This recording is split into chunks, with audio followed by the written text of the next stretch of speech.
vas être vraiment surpris quand j'ai vu ton film, c'est la fraîcheur, la comédie qu'il y avait, la jouissance du dialogue aussi. Tu as écrit avec Anne Orvest, qui est écrivaine.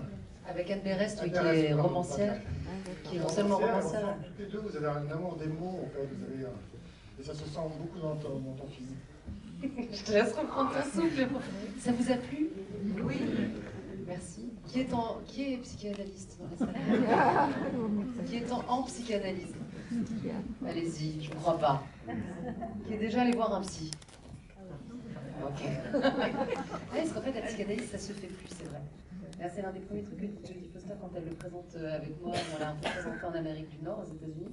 Et elle dit, bon, bah, pour nous, c'est vraiment le passé, ça paraît très anachronique. Et pour répondre à votre question, c'est vrai que Anne Berest, qui est la co-scénariste du film, c'est pas seulement la co-scénariste, c'est vraiment, et c'est pas de la fausse modestie de le dire, elle m'a tendu vraiment le scénario. Elle m'a proposé un scénario qui était plus petit, évidemment, que ce qu'on vient de voir. C'était une 40aine de pages, ça s'appelait Liliane Steiner. Et il y avait déjà, je pense qu'il y avait déjà tout dedans. Anne Berest, c'est pas seulement une romancière que j'aime beaucoup, elle a écrit plusieurs livres à succès, notamment, bon là elle a sorti un livre qui s'appelle Finistère, mais son livre d'avant c'était La carte postale, qui est un livre merveilleux. Et c'est aussi l'une de mes amies les plus proches, depuis le lycée. Donc c'est la marraine de mon fils, je suis la marraine de ses enfants, et donc ça c'était placé, cette écriture sous le signe aussi de l'amitié. Et je mets l'accent sur le mot amitié parce que c'est vraiment, c'était très réjouissant quoi, de faire ça comme ça. Donc oui, elle vient de la littérature, moi aussi je viens de la littérature, je viens du scénario même aussi. Être cinéaste, c'était pas, je me destinais pas à être cinéaste. Et quand il a été question d'écrire pour Jodie Foster, c'est-à-dire en imaginant que cette psychiatre serait américaine, donc possiblement elle raterait un mot. Donc elle enregistrerait peut-être ses patients. Donc qu'est-ce que ça pourrait nous apporter qu'elle enregistre ses patients? Qu'est-ce qu'elle pourrait rater comme interprétation? En combien elle pourrait être une très mauvaise psy au début du film pour devenir un peu meilleure psy peut-être à la fin. Donc tout ça était effectivement un enjeu de langue. Et comme vous le savez, tout ce qui se passe dans un cabinet d'analyse ou de psychothérapie, c'est autour des mots, c'est autour de la langue. C'est pas tant ce qu'on vit que la manière qu'on a de le raconter. Et d'une certaine manière, toute cette enquête, elle était comme ça aussi, un peu à l'avenant, c'est-à-dire l'enquête elle-même, je crois que vous avez bien compris, au bout de 10 minutes, qu'on ne va pas vraiment enquêter sur une patiente qui s'est suicidée ou qui est morte, mais on va enquêter sur autre chose qui est une manière à nous de rentrer dans nos névroses, d'ouvrir ou pas les placards qu'on veut ouvrir, pas les portes, je ne sais pas pourquoi je dis placard. Qu'est-ce qui est dans le placard? Enfin, je sais pas. C'est là, je suis au début du psychanalyse. Bon. Des cadavres, voilà. Des cadavres dans le placard. Donc oui, les mots c'était important. Jodie Foster, elle était très inquiète parce que même si elle parle très bien français, elle me disait c'est quand même chaud parce qu'il y a beaucoup de dialogue. Elle ne le fait pas à l'oreillette. Donc il fallait rien modifier, il fallait être précis sur les mots. Je savais que si je lui modifiais le mot disquette en cassette, ça allait modifier la musique qu'elle avait apprise, etc. Donc voilà d'où vient ce jeu là-dessus. Alors, outre l'amour des mots, il y a aussi l'amour des acteurs que tu as, vraiment parce que tu as réuni un casting 5 étoiles. Oui, de débutants à qui j'ai donné leur chance. Daniel Auteuil, Jodie Foster, Virginie Efira, c'est fou quand même. Mathieu Amalric. Louana Bajrami, que je trouve géniale dans le film, qui joue la fille de Virginie Efira.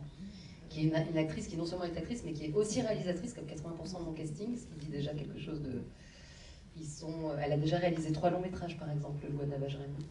Vincent Lacoste, que moi je trouve super dans le film, qui ajoute quelque chose à cet équilibre étrange.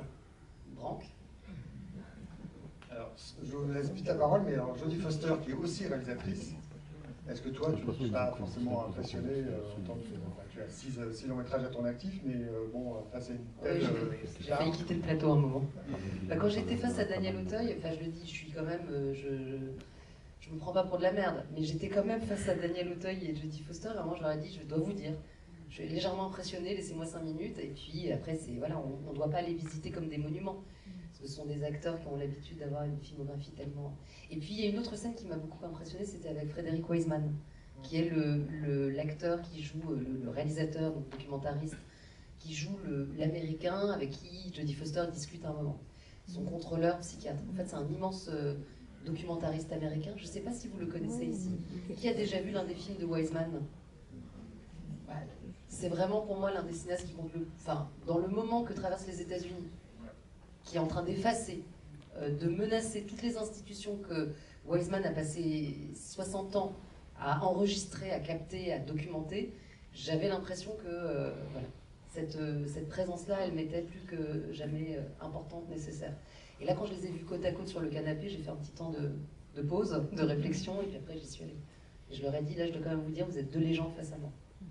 Mais après, j'espère que le film ne crée pas cette sensation-là. Je trouve que les acteurs y sont allés avec plaisir, et ils y sont allés, je pense, très clairement, pas pour faire un film de Rebecca Zlotowski, mais pour faire le jouer avec Jodie Foster.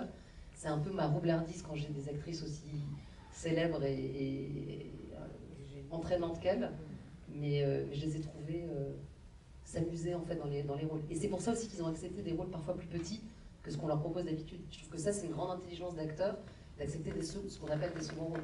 Quand on est arrivé à Cannes, quand même, les journalistes demandaient à Virginie, alors c'est bien, vous faites un tout petit rôle. Je disais, mais tais-toi, ne commence pas comme ça. Parce qu'en vérité, on a besoin d'acteurs et d'actrices aussi connus, aussi solaires, aussi marquants, pour jouer des rôles qui vont disparaître, qui doivent irriguer un peu le film en surface. Tu es très fidèle, parce que tu parlais de Virginie Firac, tu avais déjà travaillé dans ton film précédent. Avec tes collaborateurs aussi, les chefs de poste sont souvent les mêmes. Oui, c'est vrai, parce que je les aime bien. Bah, c'est pas une colonie de vacances, mais je trouve que c'est les meilleurs, et puis j'aime bien travailler avec les mêmes... je trouve que quand ça se passe bien, j'aime que ça continue. C'est vrai que je suis pas... on en parlait tout à l'heure à table, on a bu quelques verres en face pendant la projection, et je disais que je déteste comment dire, cette légende selon laquelle les metteurs en scène doivent être un peu tyranniques, un peu autoritaires, un peu patrons, et j'aime pas trop ça. Donc voilà, j'aime bien. Après, je travaille avec les mêmes, parfois ça crée des problèmes. Par exemple, mon chef opérateur, on est tellement télépathe qu'on finit par ne plus se parler. Donc on est sur le plateau et je dis Georges, tu penses que... Il dit ouais. Puis les gens autour disent mais c'est-à-dire, qu'est-ce que vous avez voulu dire? Plus personne ne nous comprend, ça devient carrément sibyllin. Mais c'est vrai que c'est très agréable.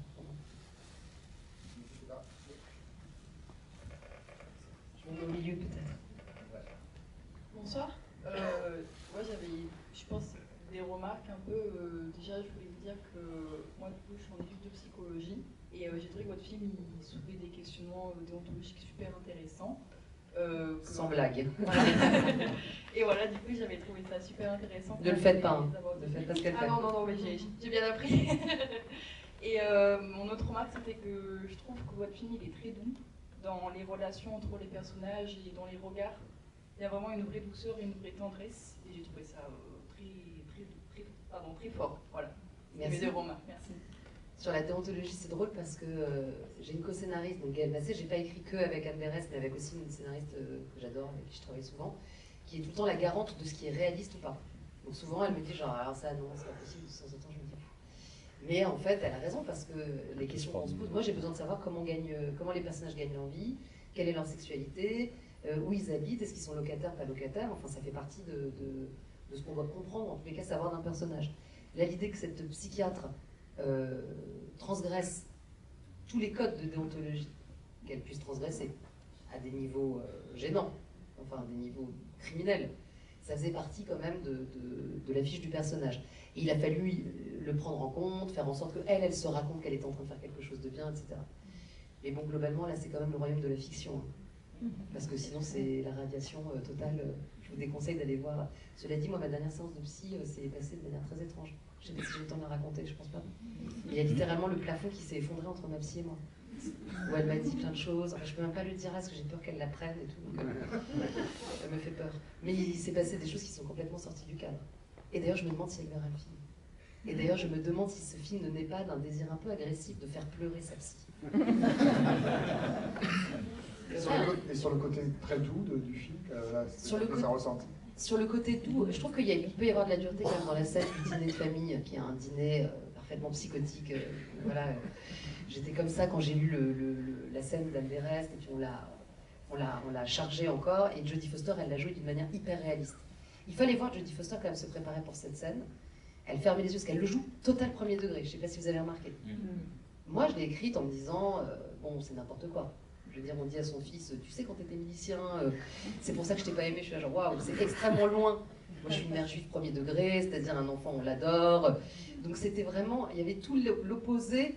Et je me disais, ça peut être très comique, ça peut être caressé avec ironie. Elle l'a fait, premier degré. Et je pense que c'est la force de la scène. Ouais. Et donc elle s'est préparée comme une athlète dans la scène. Et elle a plongé dedans en y croyant complètement. Donc ça fait partie donc, de moments de dureté, je pense, dans le film. Y compris quand elle lui dit, voilà, c'est pour ça que j'ai pas pu t'aimer. Qui pour moi est une des phrases... Un jour, je suis partie en vacances avec un ami et sa mère lui a dit... tu sais, plus prénom, parce que je ne peux pas dire le prénom, ce qui est tellement pas banal qu'il se reconnaîtrait.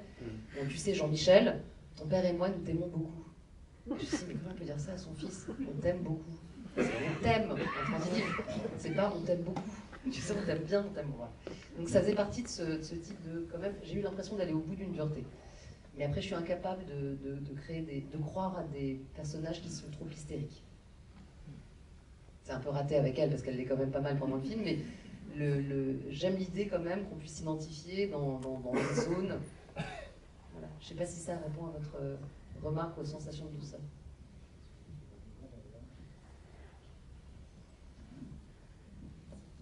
Bonsoir, déjà bravo pour ce film. Alors moi j'ai deux questions. Que pensez-vous vraiment de l'hypnose? Est-ce que vous pensez que c'est une arnaque? Et j'aimerais bien savoir comment elle est décédée, la maman de Liliane, parce qu'en fait on voit des moments sous la neige, mais qu'est-ce qui s'est passé en fait? Pour vous, qu'est-ce qui s'est passé? Alors peut-être qu'elle s'est suicidée. Voilà, je pense que c'est ça, mais je suis pas sûre. Sur l'hypnose, j'aimerais bien y croire, mais j'y crois pas. Donc je fais des films en fait pour m'amener dans un état. J'aimerais bien croire qu'il existe. Alors là en plus c'est pas que l'hypnose, parce que l'hypnose j'y crois un peu. Je pense qu'on peut se régler, on peut se guérir du vertige, on peut arrêter de fumer. Je pense qu'il y a des addictions. Voilà. Ça c'est ma position banale, j'allais dire, qui est pas si intéressante que ça.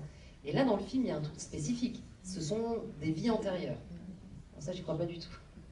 Je l'ai fait pour essayer d'obtenir une image qui était une image singulière, une image qui m'appartiendrait. En revanche, ma scénariste, elle y croit complètement. Donc quand on se parlait, donc je vous rappelle que c'est ma meilleure amie, et donc elle me propose le scénario, je dis c'est hilarant, c'est génial, c'est tellement drôle, elle me dit c'est-à-dire. Bah, c'est drôle, c'est n'importe quoi, mais pas du tout. Tout est vrai, tout est... Elle-même, elle l'a vécu, etc. Donc on était vraiment avec une folle.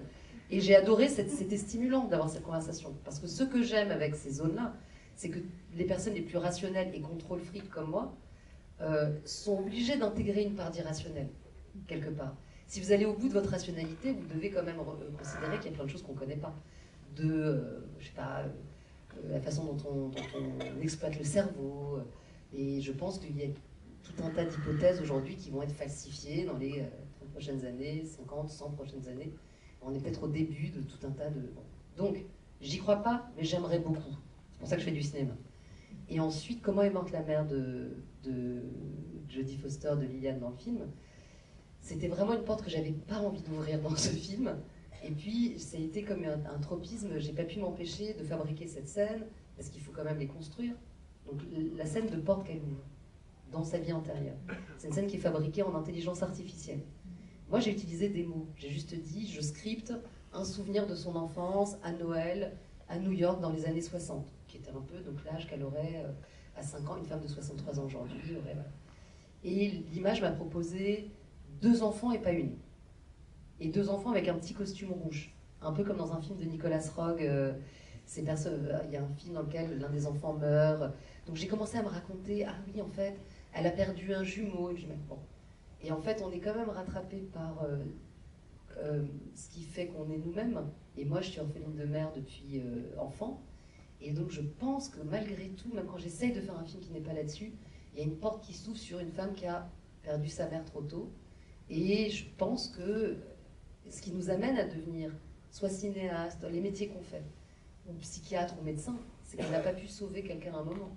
Je pense qu'une psychiatre, ça fait sens si sa mère se suicide, ce qui n'est pas mon cas, si sa mère se suicide, qu'elle devienne psychiatre, qu'elle se dise, voilà une piste digne d'être suivie, un soin que j'aurais pas donné, ou quelqu'un que j'ai pas réussi à sauver. Donc c'est un inconscient qui plane dans le film, qu'on n'est pas obligé de résoudre, mais qui est, je pense, la bonne piste. Et dans le rôle de Et ce qui l'hypnotiseuse, explique qu'elle soit c'est complètement folle avec cette femme qui s'est suicidée. Et dans le rôle de l'hypnotiseuse, c'est Sophie Guillemin. Guillemin qui est absolument géniale.